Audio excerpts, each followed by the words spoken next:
I'm going to talk about what I saw as the problem and how we tackled it exactly through everything that you are all talking about here and the spirit of collaboration.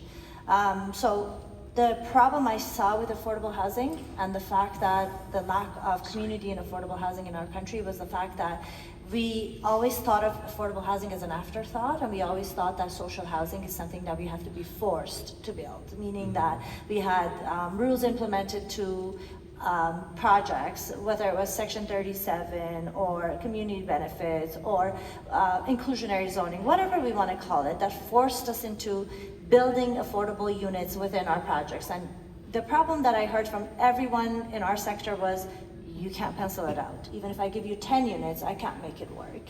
It doesn't make any sense. And we're not doing it. So every time I spoke, and I do a lot of partnerships within the private sector, with other private developers, I brought the idea of, hey guys, let's build affordable housing. Let's include some affordable housing in our projects. And I was always told, shh, let's not say anything about that, we'll just pay.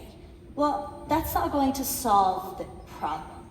And the fact that, don't get me wrong, doing 10 units, 20 units, 30 units is wonderful. It's amazing.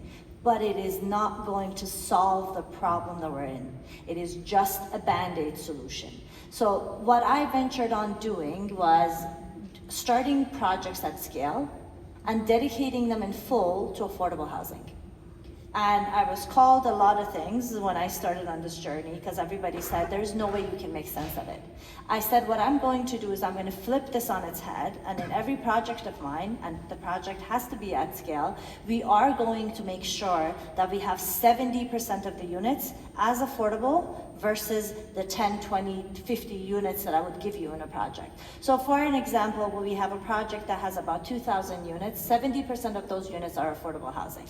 And when I say affordable housing, every single one of you here has their own definition of what affordable, supportive, and community housing means. We incorporate every single definition that anyone can define. To me, affordable housing is making sure that people can afford a roof over their head. That's what affordable housing means. So that's how we implemented that program. Now, I come from the private sector.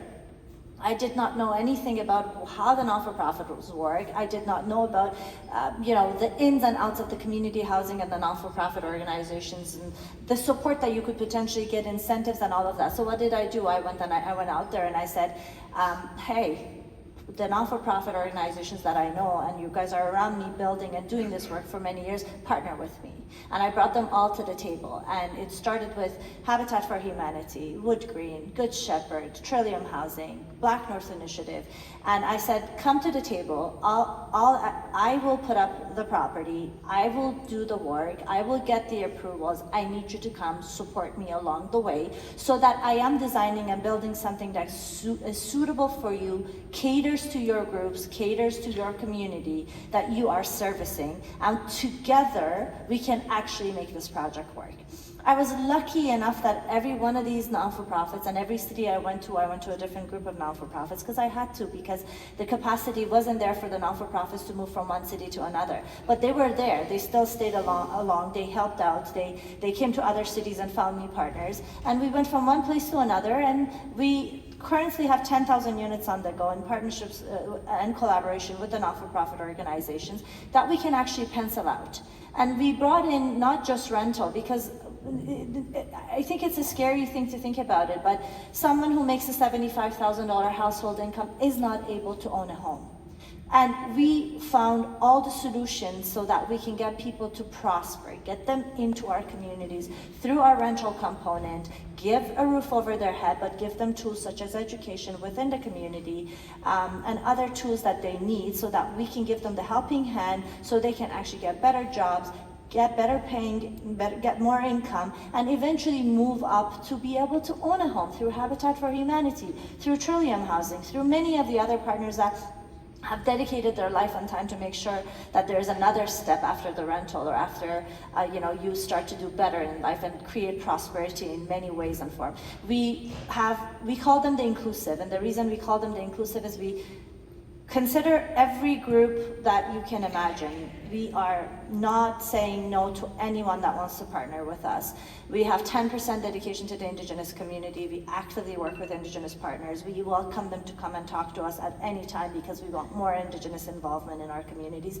We want operators to be from the Indigenous community, from the non-for-profit sector, so they can actually make sure these units stay in the hands of the non-for-profit and the communities that we give these units to. We have 10% of the units dedicated to the Black community, and we work with the Black organizations that work with us to get them, get the families housed. We also have about 10% dedication to the veterans. Now, the veterans is such a great, big name, but we service police officers, EMS workers, firefighters, everybody that actually helps. And we do workforce housing with them. We have families with mental disabilities. We have elderly that require some care through some of the other non-for-profits that we work with.